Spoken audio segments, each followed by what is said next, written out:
Hello there, Ray here, and are your villagers running amok? Are they dying off for no apparent reason? Do they pick up contagious diseases easily? Well, don't fret, because I have just the solution you are looking for. Villager armor! Yes, you heard me correctly. Now villagers can now equip their very own armor. All you have to do is take your hard-earned armor off your own back and place it in a dispenser near the villager.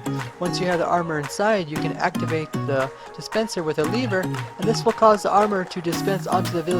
Don't worry if you don't see the armor on the villager, it is hidden underneath the villager's occupational robes. Now you can go into your village and equip your villagers with the proper armor that they have always needed. To the farmer, his depth strider boots, so that he can easily cross these water canals. To the fisherman, a respiration helmet, so that he can study the fish under the water for long periods of time. To the fletcher, we give some projectile protection, so that way he can study the arrow in its very own environment. To the shepherd, we give the frostwalker boots.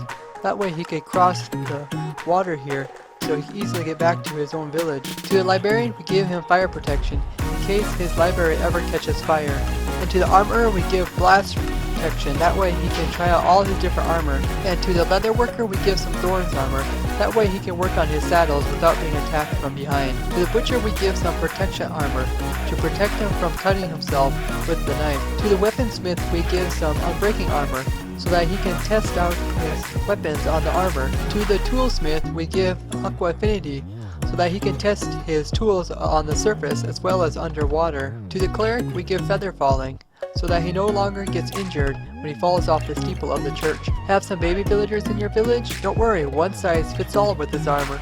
And once you put this armor on, as the villager grows up, he will keep the armor on him. Once you place the armor onto the villager, he will keep the armor on him until he becomes a zombie, and at that point he will drop it, or else if he is killed, then he will drop all the armor that he's wearing. But if the baby villager has armor on him, when he's a baby and he dies, he will not drop any of his armor. Same goes for if he is converted over into a zombie. Armor placed on villagers will never take damage, unless that armor has thorns effect on it. If it has thorns, then it will take some damage.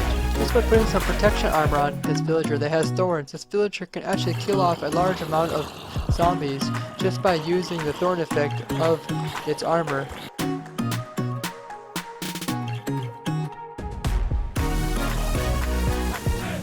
There's no need to give villagers any armor that has the mending enchantment on it, because villagers have no use for XPs. Same goes for equipping the Elytra wings onto a villager. The villagers have not learned how to use them yet, and they'll just fall down. Having a masquerade? Just invite some of your villagers and just have them come and dispense some of these heads onto them, and now you can have your own masquerade party. Baby villagers are also welcome to come along.